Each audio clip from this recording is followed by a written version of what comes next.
Mi racconti il tuo viaggio in Giappone? Da dove è iniziato e come piano piano ti sei spostato? Allora, il mio viaggio in Giappone è iniziato nel 2016, fine 2015. Sì.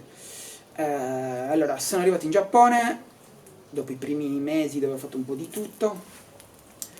Ho avuto un enorme shock culturale, proprio grosso, ero qua crisi.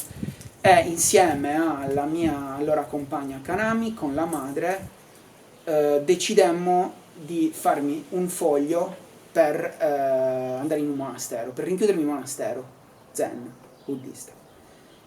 Con questo foglio, non so, un H di giapponese, con questo foglio io mi sono presentato a Kamakura nel monastero di Engakuji, con questo foglio qua, non sapevo nemmeno cosa ci fosse scritto, però c'era la garanzia del cugino della madre della mia compagna che era monaco e diceva mi assumo la responsabilità per Martino, faccio da garante per lui, dategli una mano.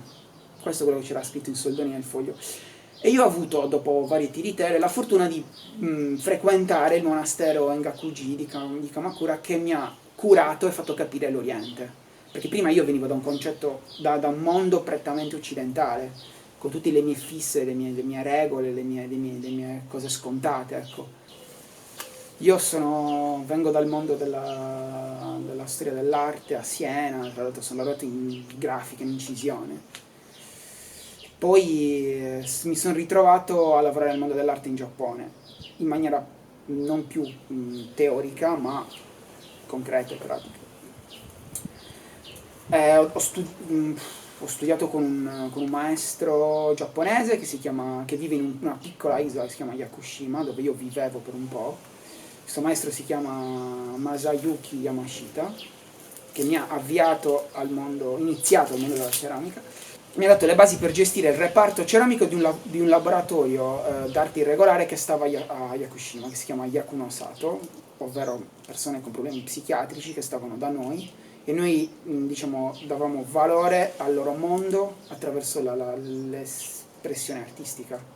Lavorare con queste persone qui vuol dire camminare in tutti quei territori selvatici fuori dalla ratura culturale. Quindi io da loro ho preso veramente tanta energia. Sono loro che mi hanno insegnato a me cosa vuol dire inseguire un'idea, lavorare su un pensiero, su un'intuizione. Io non gli ho insegnato nulla, io gestivo, gli davo le cose e poi guardavo. Infatti i miei lavori si muovono su due binari, cioè quello della tradizione giapponese che mi ha dato le basi e quello dell'art brut. Unendo queste due cose esce fuori il mio lavoro, che poi è stato affinato ancora di più dalla conoscenza di un importante artista che vive in Giappone, italiano, che vive in Giappone da decenni, si chiama Sergio Maria Calatroni, caro maestro e amico.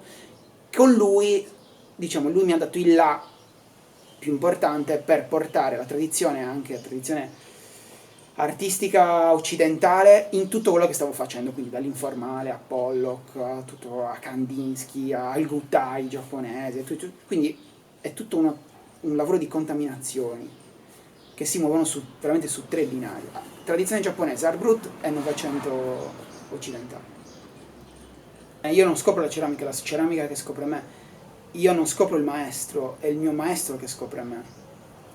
E questo è il bello. Il vero maestro è colui che dà senso alle cose, a costo di logorarsi lui.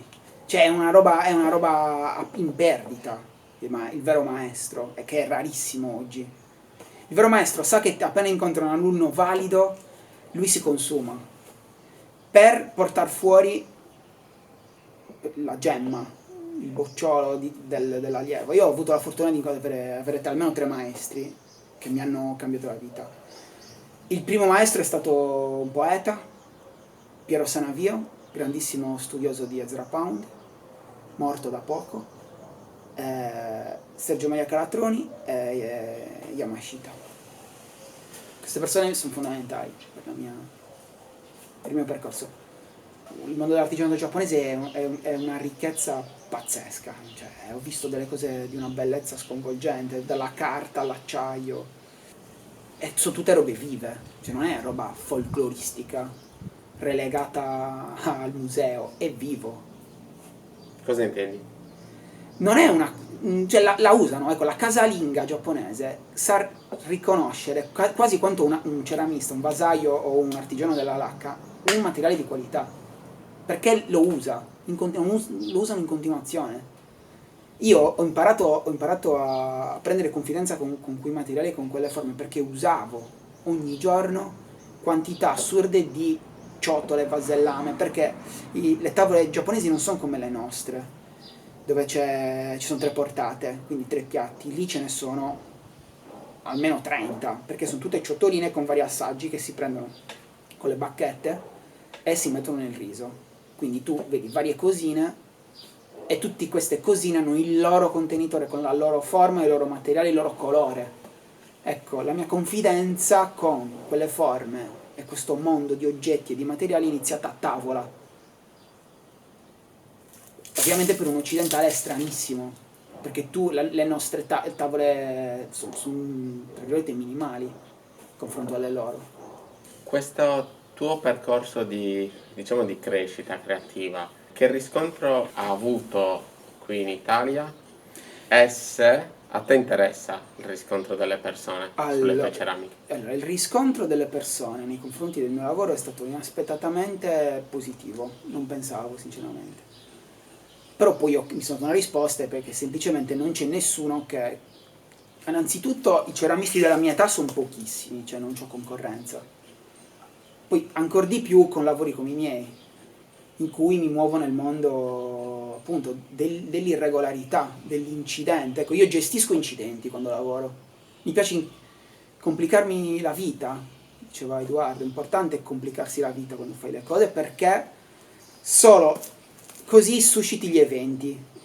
Cioè, le epifanie avvengono così all'improvviso e io quindi gestisco queste cose che succedono all'improvviso. Ad esempio il tornio, non mi interessa usare il tornio in maniera col malloppo d'argilla centrato, ma mi piace tipo dare, che ne so, dei colpi al disco in modo che esca qualcosa di strano, oppure mettere una rondella nell'asse, farlo ballare in continuazione e io lavoro. Quindi tutte ecco, questi gap, lavoro con i gap, con gli incidenti, con gli eventi a sorpresa. E questo la procedere qui ti permette di stare in un continuo divenire. Non c'è niente di statico, è tutto sempre in movimento, questo è bellissimo. E questa è la vita, no?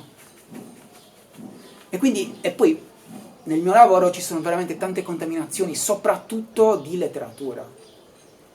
Io non leggo nessun tipo di manuale di ceramica, io so 3 cose di ceramica. Quelle 3 cose che mi ha insegnato velocemente il mio maestro giapponese. Poi il resto è, cerco come un alambicco, di distillare cinema, poesia, letteratura in ceramica. Traduco in ceramica le cose. Nei tuoi lavori c'è qualcosa, anche se è iniziato da poco, che magari hai accantonato e di sicuro riprenderai, perché magari non era il momento? Sì, allora, quello che ho accantonato è, diciamo, la creazione di pezzi grandi. Non che mi piacciono tantissimo, infatti ne ho una qua, poi te la faccio vedere, le anfore grandi. Perché ultimamente mi sto concentrando molto sulla dimensione micro, cioè sul piccolo oggetto gioiello prezioso.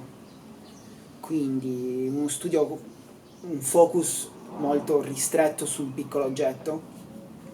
Com'è stata la telefonata che abbiamo fatto? Cioè, quando ti ho chiamato la prima volta, tu cosa hai pensato? Quando mi hai chiamato la prima volta io ho pensato che tu fossi uno dei tanti che volevano vendermi il loro servizio fotografico fingendo di essere interessati al mio lavoro, perché mi è capitato tantissime volte di parlare con persone che fingevano palesemente l'interesse al mio lavoro.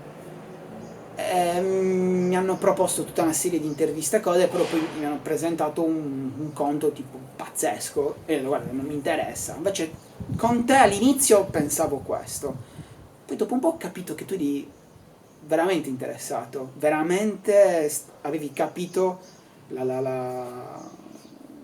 valore della mia ricerca e del mio lavoro e quindi ti sei, diciamo, immedesimato anche in me e ho capito che era un'altra cosa, ecco, che tu eri diverso da quegli altri.